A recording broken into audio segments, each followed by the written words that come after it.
sur les ondes, votre programme d'information et de décryptage de l'actualité nationale et internationale à la lumière de la parole de Dieu. Musique, talk show, agenda et Bible Games. Lumière sur les ondes, une heure d'analyse des problèmes sociopolitiques, religieux, culturels et économiques par l'éclairage des Saintes Écritures. Tous les vendredis 18h30, 19h30, retrouvez Franck Stéphane Mauvois et Charlie Bacody sur les ondes de Radio Bonne Nouvelle 99.6 FM. Lumière sur les ondes, le Christ s'invite au débat radiophonique. To give you everything we are. Jésus vient, nous avons besoin de toi. Alléluia. Jésus vient, Jésus vient. Nous t'accueillons, Jésus vient au milieu de nous. Nous t'accueillons, Jésus vient au milieu de nous. Saint-Esprit vient, oui, viens. Nous t'accueillons, Saint-Esprit au milieu de nous. Nous t'accueillons.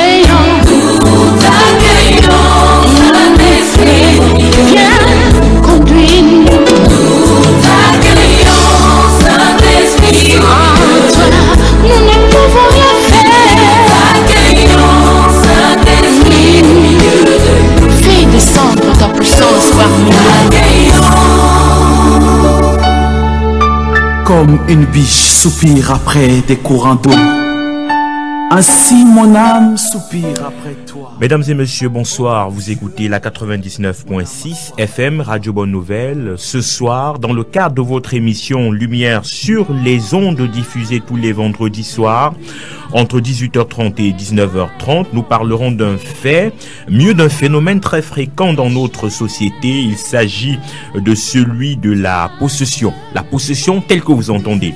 De nombreuses personnes s'interrogent très souvent sur ce mystère, sur ce phénomène. Comment peut-on être possédé par un semblable? Comment des esprits méchants arrivent-ils à parler ou alors à s'exprimer en différents saints? C'est toute la grande question qu'on se pose très souvent. Et ce soir également, nous nous posons ces différentes questions. On parle de possession ce soir, mesdames et messieurs. Comment des esprits arrivent-ils à s'exprimer dans le corps de diverses personnes? Toutes ces questions trouveront certainement des réponses tout au long de cette émission. Possession démoniaque dans le corps de Christ, est-ce possible? Possession démoniaque dans le corps de Christ, est-ce possible? Le chrétien peut-il être possédé? Peut-il être une habitation des démons ou au même titre qu'un non-chrétien? Est-ce qu'un chrétien peut-il autant être habité par des esprits méchants qu'un non-chrétien? Possession démoniaque dans le corps de Christ, est-ce que c'est possible? C'est la grande interrogation de ce soir. Cette émission qui est mise en onde et réalisée par Raoul Patrick. Je suis Franck Stéphane Mauvois à ce micro de présentation. Nous allons prendre une musique de mise en condition juste après la présentation du panel et nous commençons par l'Ifoko du ciel. Il chante « Je n'ai jamais vu un homme ». Bonsoir et bienvenue. C'est loué.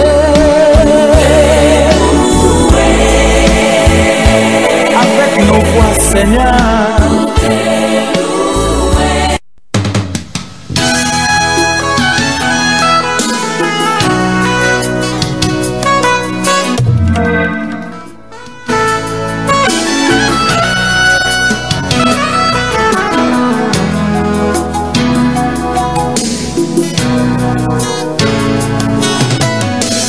Je n'ai jamais vu un homme qui passe près de la croix et reste le même. Quelque chose doit se passer dans son cœur.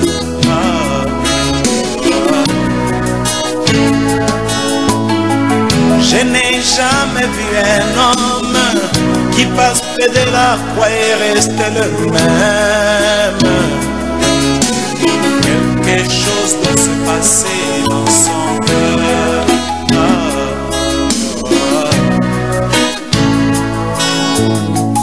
Les hommes amassent de l'argent et ils s'en vont à Jérusalem, là où mon sauveur fut crucifié. Ils s'en vont comme de grands touristes, mais ils rentrent toujours de pêcheurs.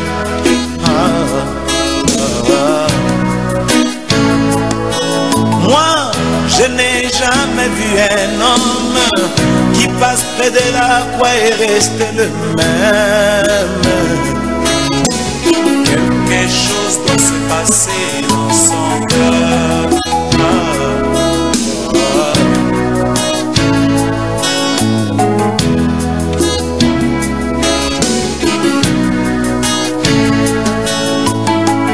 Les autres s'en vont dans des églises et ils s'agenouillent devant un morceau de bois et ils se représentent comme la croix de Jésus, mais ils rentrent toujours de pécheurs. Mais où est la croix? Moi, je n'ai jamais vu un homme qui passe près de la croix et reste le même. Quelque chose doit se passer dans son cœur.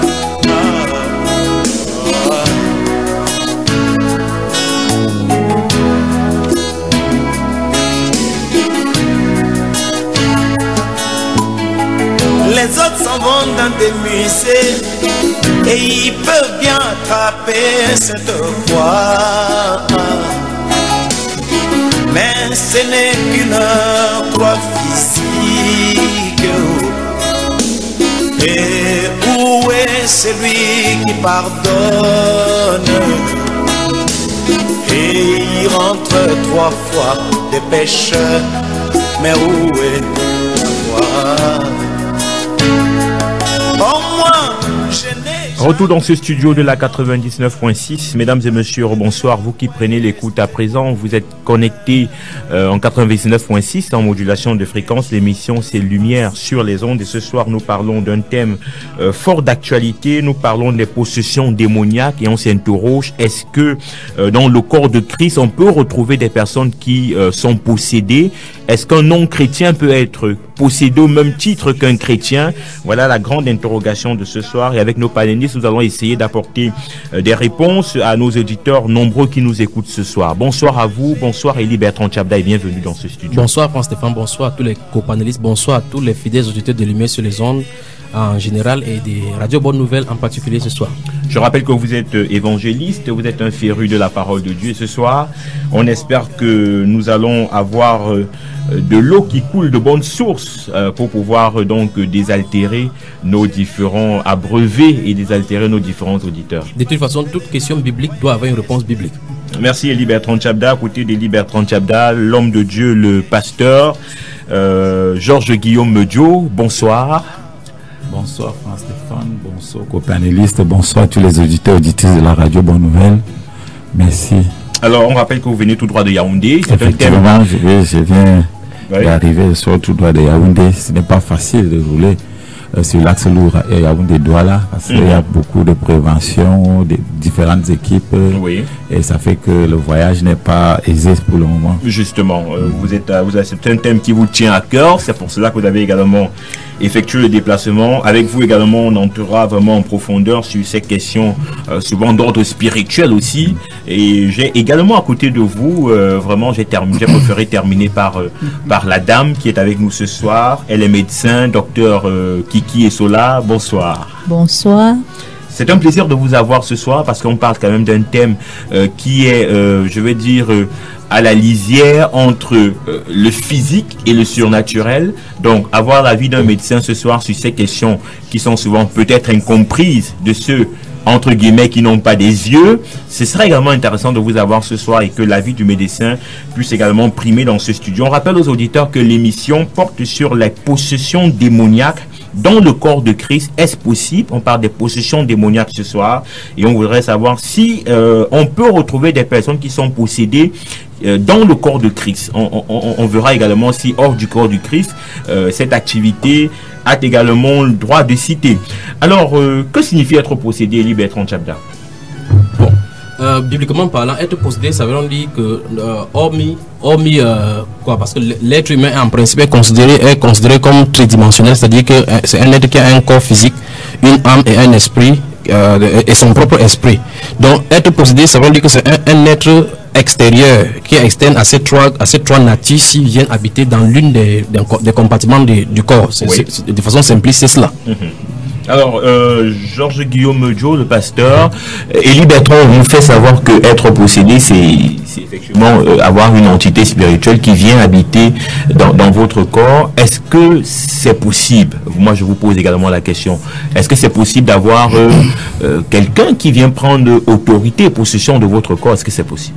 Effectivement, c'est possible. Vous allez, nous parlons à la lumière des Saintes Écritures. Oui. C'est-à-dire, nous devons essayer de ressortir l'origine de la possession. Oui. L'origine de la possession vient après la chute de l'homme dans le jardin d'Éden, parce que quand tu lis Genèse chapitre 3, tu vois que l'homme avait un corps spirituel avant la chute. Il causait avec Dieu, marchait avec Dieu. Mais après la chute, Satan a hanté l'homme.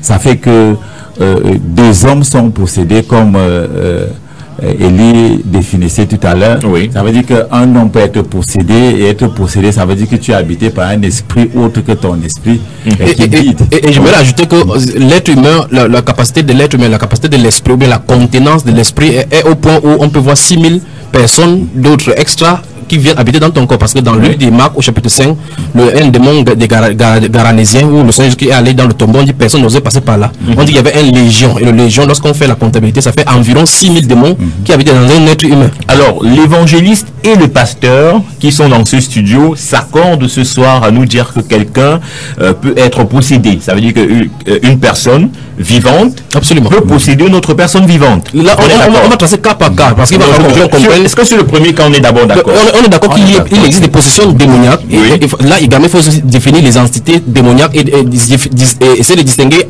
entre cela et la sorcellerie. C'est-à-dire que lorsqu'on parle des esprits désincarnés, puis les esprits humains qui sont projetés dans les corps humains, c'est autre chose, c'est autre domaine. Donc là, dans la définition de Nyon, c'était la définition des esprits qui sont déchus, c'est-à-dire que les anges déchus qui ont été chassés, qu'on a considéré comme les démons, les esprits impurs qui viennent habiter le corps. Alors, ce que moi je retiens, c'est que le pasteur, Georges Guillaume Meudjo, et l'évangéliste Eli Bertrand Tchabda sont d'accord sur le fait que la possession existe. Absolument. Voilà. Alors, je me tourne maintenant vers le médecin ce soir. Est-ce que sur le plan médical, sur le plan scientifique, est-ce que c'est possible, docteur Kiki Isola? Je dirais sur le plan scientifique, oui. Nous voyons les choses autrement. Oui, parce que chez nous, dans le domaine de la science, c'est d'abord l'entité physique et l'entité psychologique. Ok.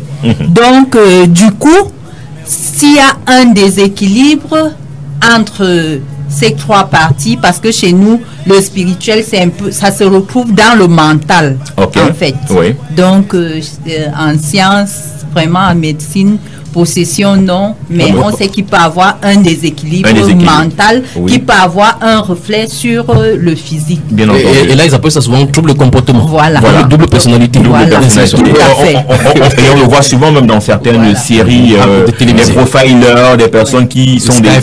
Effectivement, donc on va entrer en profondeur en tout cas, et c'est déjà bien de vous avoir en studio des personnes qui sont là pour nous éclairer à la base des Saintes Écritures, et également le médecin qui est là sur le plan scientifique. On rappelle aux auditeurs qu'ils peuvent commencer donc à partir de 19h précises, ils pourront commencer à envoyer des questions, à poser des questions en appelant 243 07 56 32 243 07 56 32 ou les 699 49 37 90 699 49 37 90 par appel ou par SMS à partir de 19h précises. Prophète Georges Guillaume, je rappelle que vous avez également une casquette de prophète. C'est peut-être pour cela que je vais nager entre le pasteur et le prophète.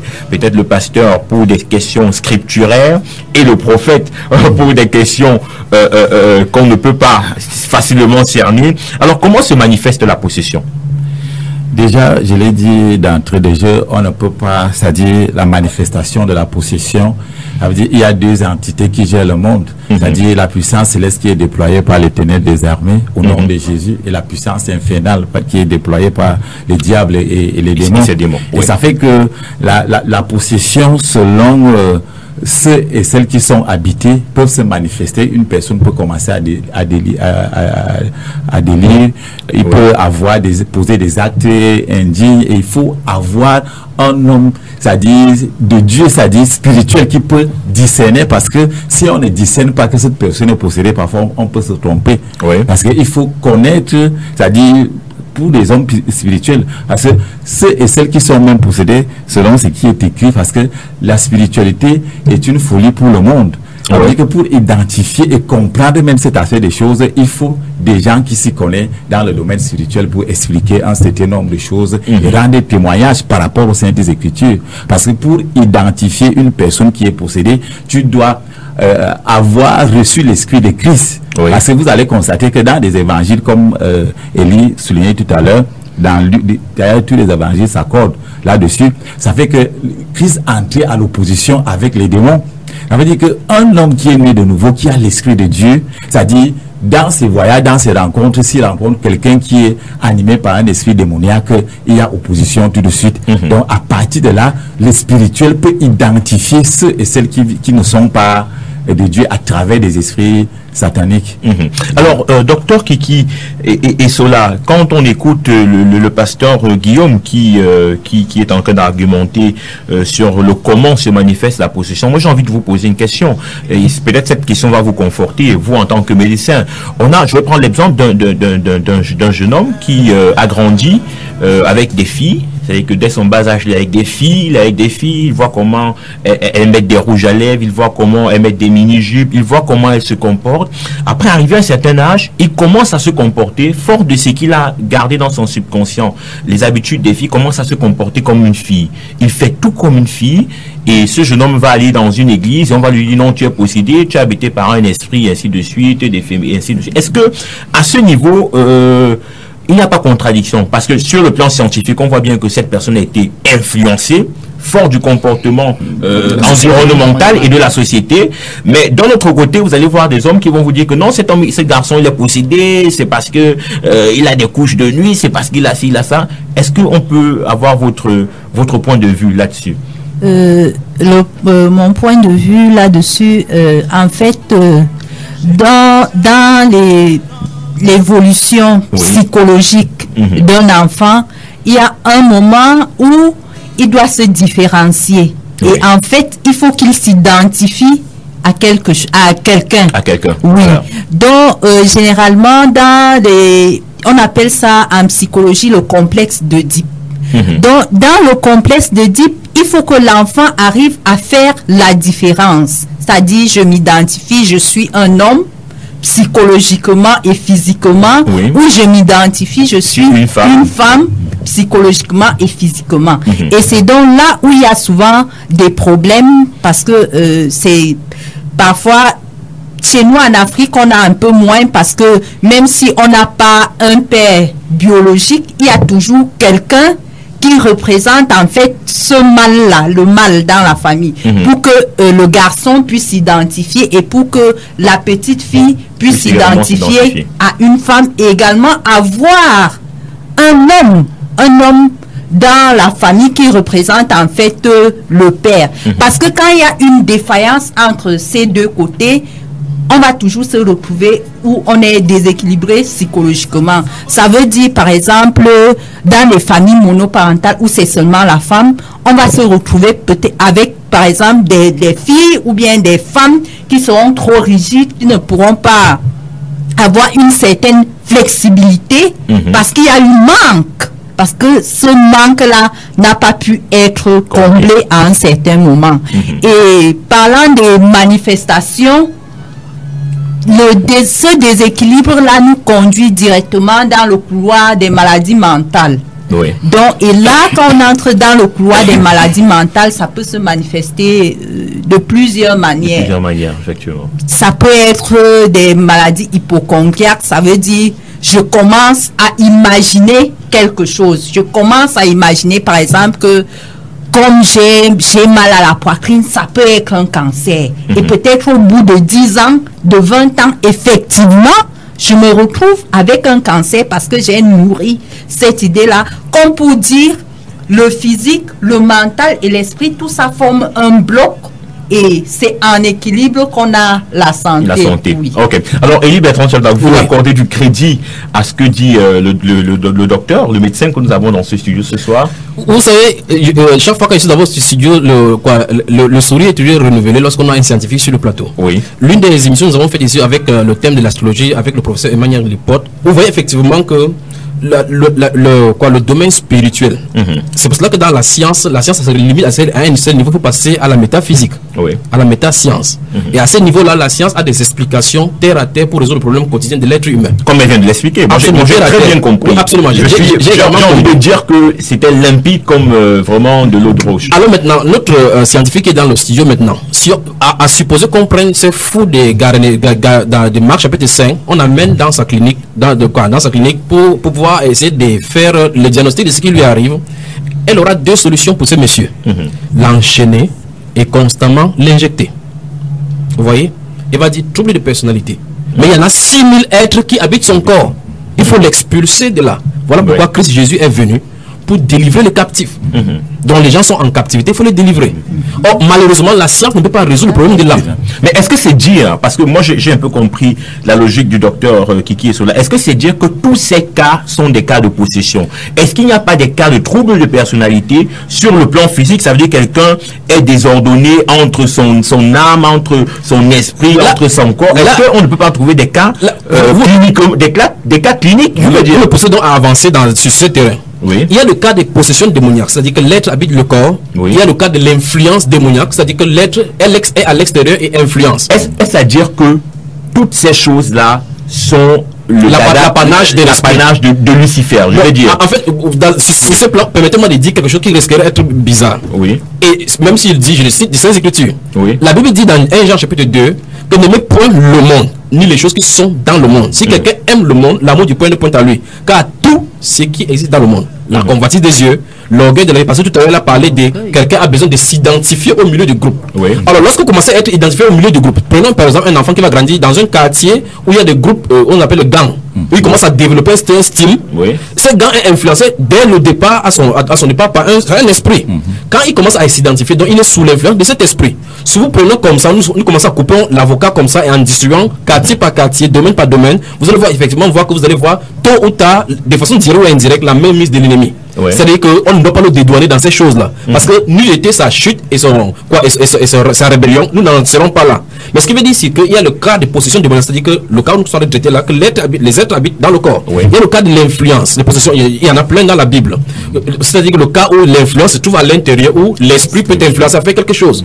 On voit par exemple aux États-Unis, c'est pignon sur les États-Unis, vous voyez un enfant à l'issue d'écoute d'un style de musique rock, prend les armes, tue ses parents, et puis se tue, et écrit qu'il a entendu, vous entrez dans sa chambre, vous voyez les CD des Black Sabbath, des rock en rock qu'il a écouté. Et vous écoutez ces rock là, vous entendez autour to hell, last bed to hell, I will bring you to hell.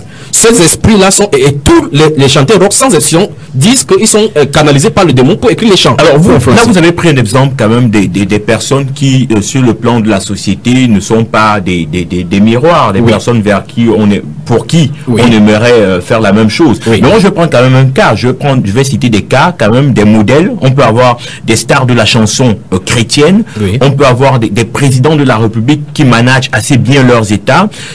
On voit un petit enfant qui veut s'identifier à cette star parce qu'il se dit, oh ce garçon ou alors cette fille elle chante tellement bien pour Dieu. Il commence à développer dans son mind, dans son esprit des aptitudes pour pouvoir refléter cette personne. Ou alors ce petit garçon qui cherche à ressembler à ce leader, à ce président de la République, à ce manager chrétien. Est-ce qu'à ce niveau c'est mauvais, prophète Georges Guillaume? Est-ce qu'à ce niveau c'est mauvais? Ça c'est, on peut donner un commentaire dessus parce que c'est la vue extérieure des choses. Et nous parlons du spirituel. on peut chanter pour Dieu, mais on fait autre chose. On peut prêcher la parole, raison pour laquelle nous voyons à la télé comment TB Joshua délivre les pasteurs, délivre, parce que Christ même dans les Pourquoi évangiles, vous parlez seulement de TB Joshua? Non, c'est quelqu'un qui a la main de Dieu. Il faut donner ce Vous aurez pu parler d'Élie, de vous. Non, il m'a pas parlé à lui. On met son cas à lui. C'est une parenthèse. Donc, on délivre par rapport à votre question. Parce qu'on délivre les enfants de Dieu là-bas, soi-disant. Là, il faut qu'on touche ces questions-là de délivrer le pasteur et les enfants de Dieu. Donc, ça fait que je peux chanter, je peux prêcher la parole de Dieu. Si je ne suis pas dans la volonté de Dieu, le démon peut faire de moi ce qu'il veut. Ça ne veut pas dire que une personne qui me voit à l'extérieur, ça dit par la vue d'extérieur, ne doit pas m'imiter, peut m'imiter, mais ce qui m'anime peut aussi impacter sa vie. Et c'est ce qui fait que Jésus utilisait un langage dans les Écritures. Il parlait de l'hypocrisie, que ce peuple, mon nom des lèvres, mais son corps est éloigné de moi. Ça veut dire que l'œuvre de Dieu, nous sommes là-dedans. Si on ne le fait pas dans la vérité, et vous allez aussi constater, il utilisait toujours en vérité, je vous le dis. Donc ça veut dire que l'œuvre de Dieu qui est conçue dans la vérité, à travers l'Esprit de Dieu, un enfant de Dieu ne peut pas être possédé. Alors 699 49 37 90, 699 49 37 90, vous pouvez appeler ou envoyer des messages, ou au 243 07 56 32.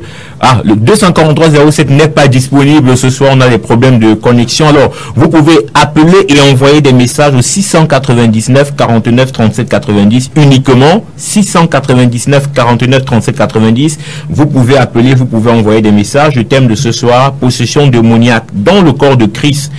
Est-ce possible? Est-ce que c'est possible que dans le corps de Christ, on retrouve des personnes qui soient possédées? C'est la grande interrogation ce soir. Elie Bertrand Tchabda, vous me faites signe de la main. Je voulais ajouter de l'eau au moulin du pasteur. Vous avez posé la question en citant le cas du président de la République, quelqu'un qui imiterait un chef d'entreprise qui fait bien son travail. Oui, un pasteur. Oui, un pasteur qui prêche bien, un enfant qui dit je vais ressembler à son moment. On va poser le cas. C'est selon les Écritures, puisque nous sommes dans la lumière sur les ondes. Allez-y. C'est pour cela que les Saintes Écritures ont été données, parce que la Bible déclare que toute Écriture est inspirée de Dieu, utile pour corriger, instruire, enseigner, ainsi de suite. C'est l'Écriture qui doit enseigner. 2 Timothée 3. 2 Timothée chapitre 3 verset 16. Alors dans Philippiens chapitre 3 verset 16 et 17 et suivant, l'apôtre Paul dit qu'on imite ceux qu'on porte les regards vers ceux qui marchent d'après le modèle qu'on a vu en eux. Donc ça veut dire que eux, dans les Saintes Écritures, sont des modèles prévus. Et là, lui-même il dit dans 1 Corinthiens chapitre 11 verset 1, il dit que soyez mes imitateurs comme je le suis moi-même de Christ. Donc on a déjà donné l'orientation pour celui qui veut marcher comme Dieu. Parce que sinon, vous serez sur l'influence, comme le prophète André dit, vous pouvez voir quelqu'un qui chante bien, mais vous ne connaissez pas l'état de son cœur. Mais là, les Saintes Écritures nous ont donné quelque chose, Mais par ricochet, et pour tacler un peu le pasteur Guillaume, il a dit que il a cité le prophète Joshua. Oui. Ça veut dire que sur la base de ce qu'il a vu, il peut s'identifier au prophète Joshua. C'est exactement ce que son édition dit, que comme les Écritures nous ont donné déjà une lumière. Parce que vous avez dit tout à l'heure qu'un président de la République qui puisse faire quelque chose. Vous avez remarqué dans la Bible qu'on a eu des bonnes personnes qui ont pris de bonnes décisions, comme Pharaon à un moment donné a pris de bonnes décisions, sous l'influence de l'esprit démoniaque à un moment donné, et sous l'influence de l'autorité tout puissante du Seigneur Jésus. Et là vous voyez effectivement qu'à un moment donné, il est coordonné par Dieu, à un moment donné il est coordonné par Satan totalement. Parce qu'un Nebuchadnezzar sera coordonné par Dieu, à un moment donné il va ériger une statue pour adorer cette même statue là. Vous voyez effectivement. Donc ce style de personne, vous voyez Nebuchadnezzar en prenant des décisions, en voulant imiter Nebuchadnezzar, vous serez sous l'influence de l'esprit. Or la Bible, les Saintes Écritures nous ont réglé maintenant de la manière chrétienne, parce que nous sommes dans le Nouveau Testament, la Nouvelle Alliance, un code de conduite. De marcher d'une façon irrépréhensible devant le Seigneur. Le but maintenant c'est de marcher de façon irrépréhensible. Et pour marcher de façon irrépréhensible, Dieu a donné son esprit qui nous conduit dans la vérité. C'est l'esprit de vérité donc que nous devons suivre et qui doit nous conduire jusqu'à bon port. Cet esprit-là que Dieu nous a donné comme les arts de l'esprit, c'est-à-dire que c'est le témoignage qui viendra nous chercher. Et si quelqu'un sort hors de ces codes de conduite-là, il est totalement à côté de la plaque. Même si vous faites ce qui est bien, même si vous faites ce qui est bien, ce n'est pas le fait d'être dans l'humanisme, dans l'humanité, trouver le solution dans l'humain qui est le problème. Parce que ça, Satan le fait bien. Dans la civilisation qu'on a eue avant même les Juifs, il a fait de bonnes choses qui ont développé pour l'humanité. Là n'est pas le problème. Là n'est pas de trouver la bonté, les bonnes choses, les solutions pour le problème humain. Le système d'irrigation qu'on a fait en Égypte pour découvrir, c'était bien. Le système de santé, c'était bien. Les découvertes scientifiques, c'était bien pour l'humanité. Mais là n'est pas le sommet ou bien le but pour Dieu.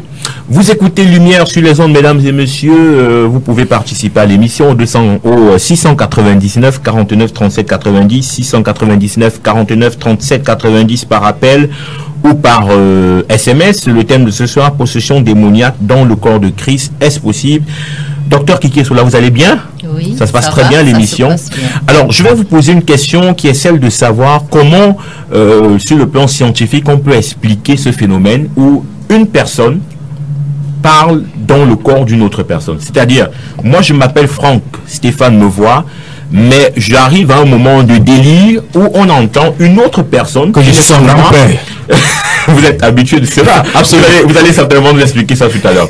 Alors, une autre personne qui parle en moi je suis là, mais c'est une personne qui parle. Est-ce que sur le plan scientifique, il y a un nom, est-ce qu'il y a une explication? Comment est-ce que... Sur le plan scientifique, on parle de double personnalité. Double personnalité, oui. Double personnalité qui peut se manifester de plusieurs façons. Ça peut être une maladie hypocondriaque, ça peut être la paranoïa, où vous allez commencer à déclarer des choses, peut-être à vouloir vous suicider, à vouloir poignarder des gens, et par exemple, si vous arrivez à passer à l'acte, peut-être 30 minutes après, quand on vous pose la question, mais vous avez poignardé tel, vous dites ce n'est pas moi, c'est plutôt vous donnez un nom, c'est lui qui m'a envoyé faire ça. Oui. Alors que c'est vous, sur le plan scientifique, alors sur le plan scientifique, c'est vous. Je reste avec vous parce que on a fait un peu quand même des études en philosophie, on parlait du moi, on parlait du ça, on parlait du subconscient. Est-ce que ce n'est pas à ce niveau que ça se joue, vraiment d'ordre scientifique? Oui, sur le plan scientifique, tout ça se joue parce que ce genre de patients,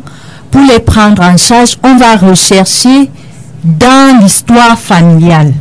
On va rechercher comment s'est déroulée la conception, comment la maman a vécu la grossesse, est-ce qu'il y a eu une frustration, est-ce qu'il y a eu tel problème. Donc on va vraiment chercher la cause. Peut-être est-ce que la maman a eu un choc qui a pu affecter le fœtus qui était dans le ventre, et tout, et puis on va donc essayer de dérouler ces différents paramètres pour alors vous qui travaillez dans un célèbre hôpital de la place, est-ce que vous avez eu déjà ce genre de cas, et est-ce que des personnes ont retrouvé la santé fort des efforts scientifiques qui ont été faits pour les soigner? Oui, les traitements existent, mais déjà, étant donné que c'est un problème psychologique, dont le suivi est vraiment difficile, et ce sont souvent aussi des traitements lourds, avec beaucoup d'effets indésirables, mais certains arrivent quand même à décrocher. Ok. Alors, pasteur Georges Guillaume Meudjo, vous faites partie des personnes à qui Christ a délégué également le mandat quand il dit que vous imposerez les mains aux malades et les malades retrouveront la guérison. Est-ce que dans votre assemblée, vous avez eu ce genre de personnes dont les esprits parlent en elles? Je parle des personnes.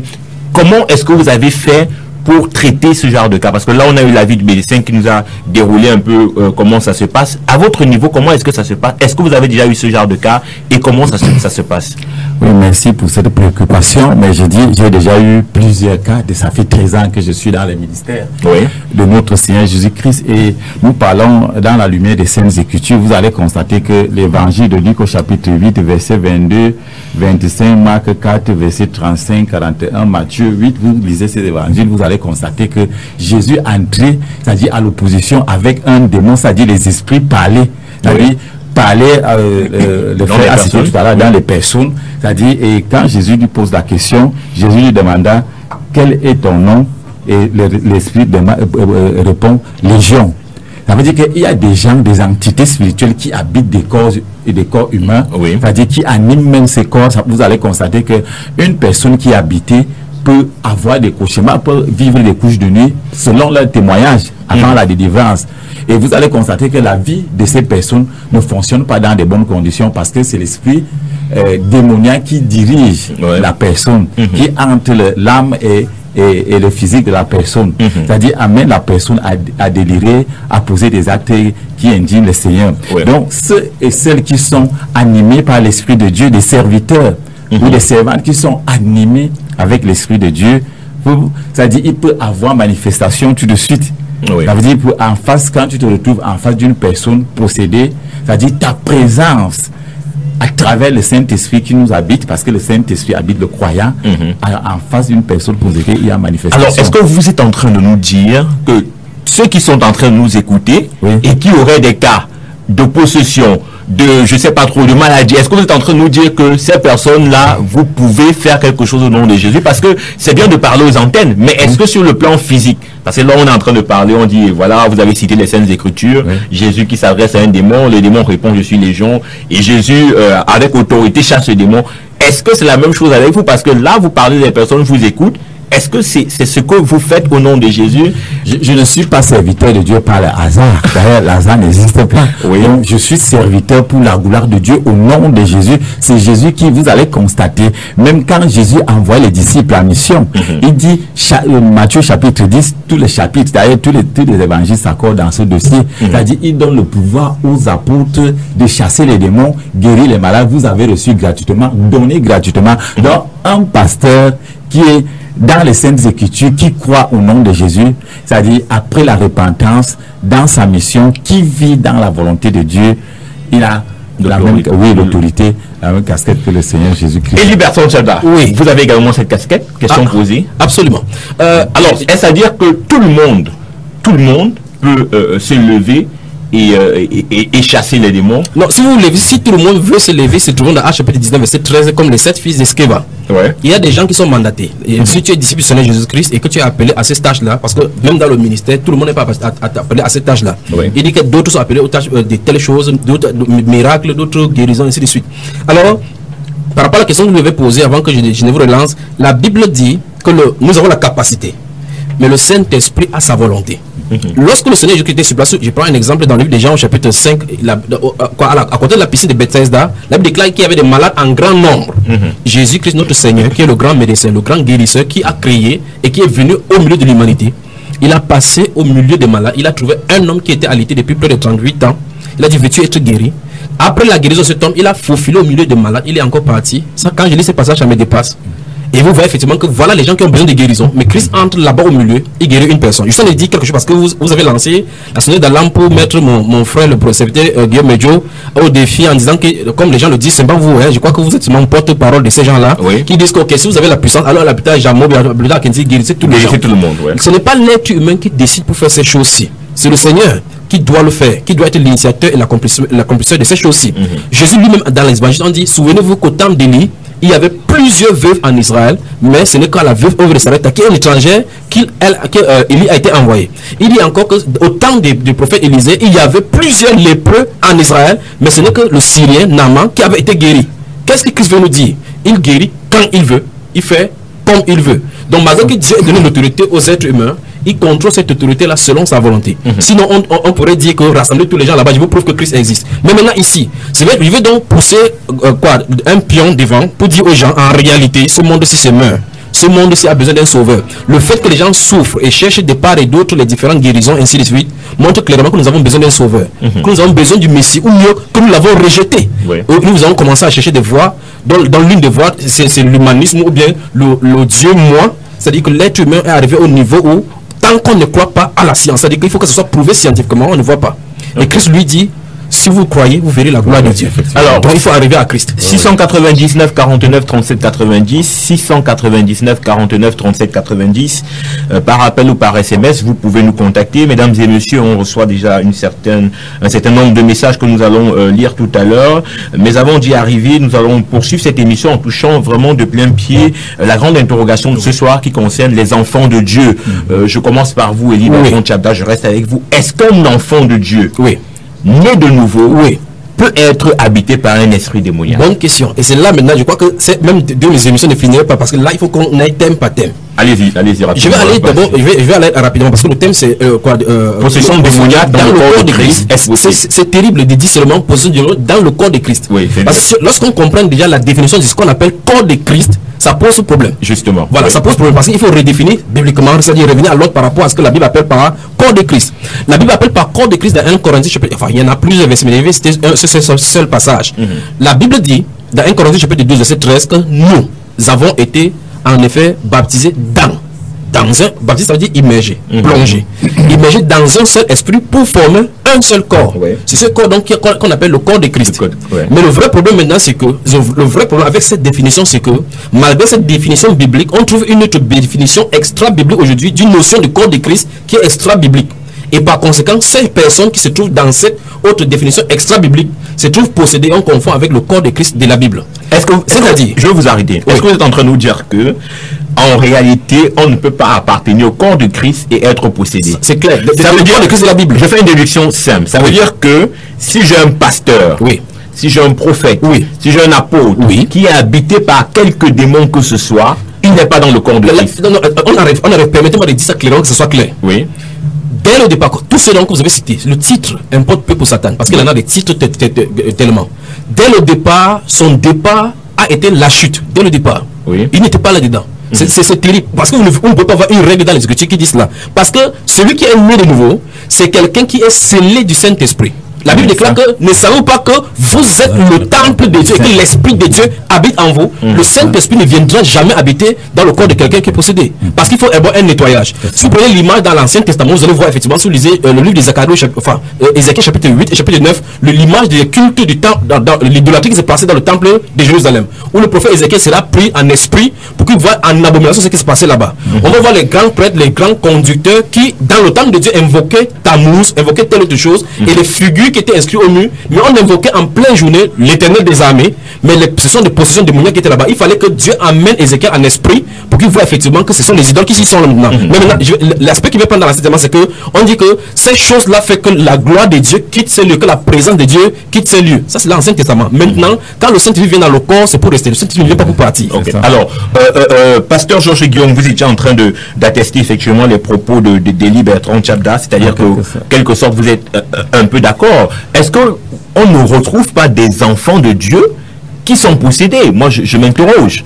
Moi, je pense que les enfants de Dieu ne peuvent pas être possédés sur le fait que la conversation de Jésus avec Nicodème dans Jean chapitre 3, à partir du verset, il dit ce qui est né de la chair et ce qui est né de l'esprit est esprit. Les enfants de Dieu naissent de l'esprit de Dieu.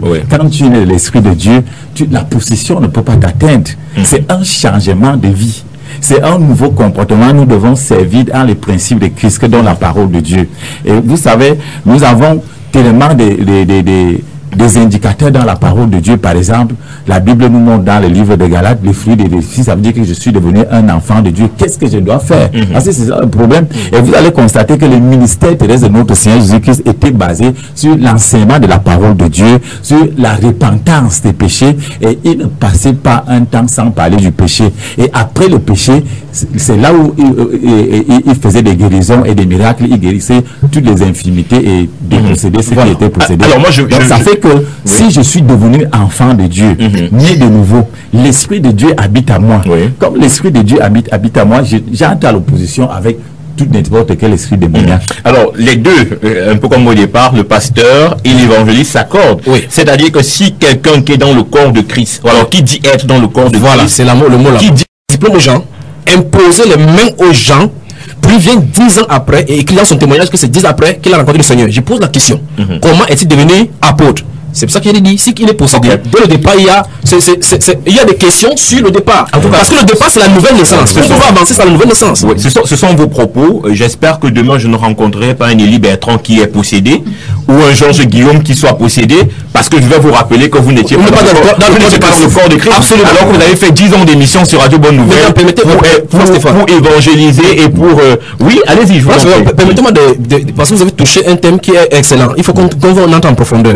J'ai parlé tout à l'heure de la définition du corps de Christ biblique et de la définition moderne que nous avons du corps de Christ où tout le monde dit je suis chrétien. Vous voyez, le fait qu'on ait influence, on dit par exemple que la France est chrétienne, les États-Unis sont chrétiennes. Il n'y a pas une nation chrétienne. Le fait, le christianisme, c'est une affaire de relation avec le Seigneur. Ce n'est pas une affaire de collégialité, ce n'est pas une affaire de groupe. Il n'y a pas un groupe chrétien, un groupe de chants chrétiens, un groupe de musiciens chrétiens. Il n'y en a pas. C'est une affaire d'intimité avec le Seigneur. C'est la relation, la réconciliation que Christ est venu faire avec des personnes. C'est un ensemble de relations avec Dieu, d'une personne, deux personnes, trois choses, qui fait l'état que nous tous nous formons le même corps. Si vous n'avez pas l'Esprit de Dieu, la Bible dit, vous ne lui appartenez pas, malgré que vous avez invoqué son nom. Lis la Bible de Jérémie jusqu'à n'importe quoi. Dieu a donné ça dans le mot pour que tout le monde puisse lire. Mais il faut la relation. Alors, docteur Kiki Esola, vous êtes entouré par... deux théologiens. Non, je ne suis pas théologien. Je suis pas théologien. Je suis frère en Christ. C'était pour vous taquiner. Oui. Je savais que ce mot allait vous faire mal. Oui. Vous êtes entouré par deux personnes qui sont habitées par l'Esprit de Dieu. Ce sont des pasteurs, ce sont des hommes de Dieu qui sont en train de nous dire dans ce studio que il n'y a que le Seigneur Jésus-Christ, il n'y a que la foi. Vous, en tant que médecin, vous nous dites qu'il y a aussi la science.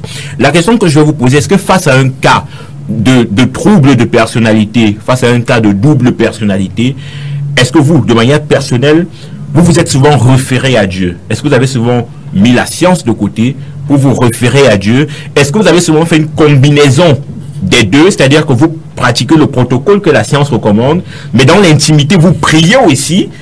Dites-moi, je vous sais chrétienne, c'est pour cela que je vous pose la question. Vous êtes certes médecin, mais vous êtes chrétienne. Alors je vais vous poser la question, est-ce que c'est toujours le protocole scientifique qui est appliqué, ou alors parfois c'est la foi? Expliquez-nous. Moi, mon avis, je pense que en toute chose, il faut avoir la foi. Oui. Et même en science, peut-être on ne l'appelle pas foi, je sais pas, peut-être il a un autre nom, mais il faut avoir la foi. Parce que, par exemple, quand tu as un malade immunodéprimé et que tu lui dis, il faut bien prendre ton traitement, faut pas sauter les heures parce que, et il faut avoir le moral. Quand vous lui dites, il faut avoir le moral, il faut avoir la foi. Ouais. Parce que même j'aurais bien pu prendre les médicaments physiquement, mais si je ne mets pas que je serai guéri par ces médicaments, je n'aurai pas la réponse escomptée. Justement. Je n'aurai pas la réponse escomptée. Alors, ça veut dire que vous, de temps en temps, vous référez à Dieu, si j'ai bien compris. Bien sûr. Bon, mais moi, en tant que médecin et en tant que chrétienne, parfois, je dis à mes malades, face à votre situation, il faut prier. La science fait ce qu'elle a à faire, mais vous également, vous priez, mais prenez vos médicaments. Priez, mais prenez vos médicaments. Médicaments contre la folie, par exemple. Alors, est-ce que on peut même prendre un exemple dans la Bible. Quand tu es livré de Luc, tu vois une femme qui avait une bourse dans l'église. Absolument. C'était un médecin qui était devant, on allait opérer la femme. C'était un problème spirituel, par exemple. Donc, il peut arriver. Pendant 18 ans. Pendant 18 ans, effectivement. Mais est-ce que vous allez recommander, pasteur Georges Guillaume, à un cas, à une personne qui est habitée, une personne qui a une certaine maladie, de ne que prier et de ne pas aller à l'hôpital? Parce que la foi peut tout? Non. Le problème, c'est quoi? C'est la spiritualité qui fait avancer la science. La science a des limites, mais la spiritualité, le spirituel n'a pas de limites. Et vous allez constater qu'il y a certaines personnes qui ont des maladies qu'on n'arrive pas à diagnostiquer à l'hôpital, mais après avoir prié, on fait un bon diagnostic. Oui, effectivement. Oui. Ok. Alors, on va prendre quelques SMS pour les rendre publics. Des SMS et également des questions qui nous sont posées ce soir. Voilà, on a quelques SMS qui sont arrivés. Je vais procéder à la lecture. La science est limitée et ne peut pas guérir radicalement. Elle est le début de solution pour le cas de possession, mais le nom de Jésus a affranchi réellement. Jean 8, verset 36, c'est une contribution. Un autre message qui arrive là. Bonsoir à vous en studio. Acceptez déjà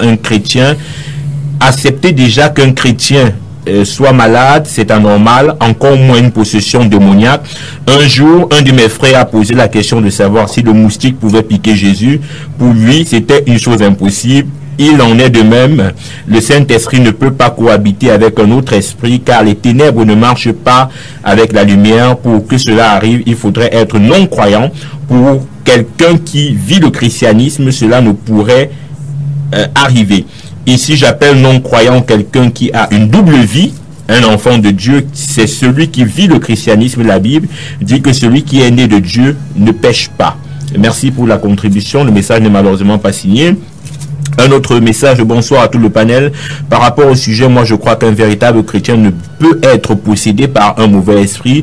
Mais la nouvelle naissance, la Bible dit que nous sommes revêtus par l'Esprit de Christ qui est la lumière. D'autant plus qu'on se demanderait la lumière et les ténèbres cohabitent-ils ensemble?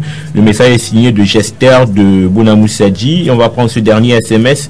Shalom à vous en studio. J'aimerais savoir s'il y a une différence entre être possédé et être maudit. Est-ce que le fait de regarder les films des sorciers à des heures tardives affecte le chrétien dans le sens où les forces du mal se servent de ce film pour nous visiter la nuit. Le message est signé de Joyce, Manuela Joyce, qui ajoute également avec un autre message. J'ajoute, pardon, est-ce qu'un enfant de Dieu peut naître déjà possédé? Est-ce que les milieux que nous fréquentons nous possèdent également? Alors, c'est trois questions proposées. Oui. Première question, pasteur Georges Guillaume Joe, est-ce que les films que nous regardons, des films où on voit des représentations des esprits, des films où on prône le vampirisme, est-ce que ça peut avoir une incidence dans notre sommeil? Est-ce qu'on peut être possédé par ces films, ainsi de suite? Effectivement, c'est l'idolâtrie. On peut être possédé par ces films. Oui. Vous savez, la parole de Dieu condamne la foi hors de les Saintes Écritures. Oui. Vous allez donc constater que Jésus déclare qu'il est le seul chemin qui mène dans la vérité, c'est-à-dire il n'est pas un chemin parmi d'autres. Ça veut dire que ceux et celles qui sont encore attachés, comme on disait tantôt, ne sont pas des véritables enfants de Dieu. Déjà, elle est enfant de Dieu. Elle voit ça à minuit.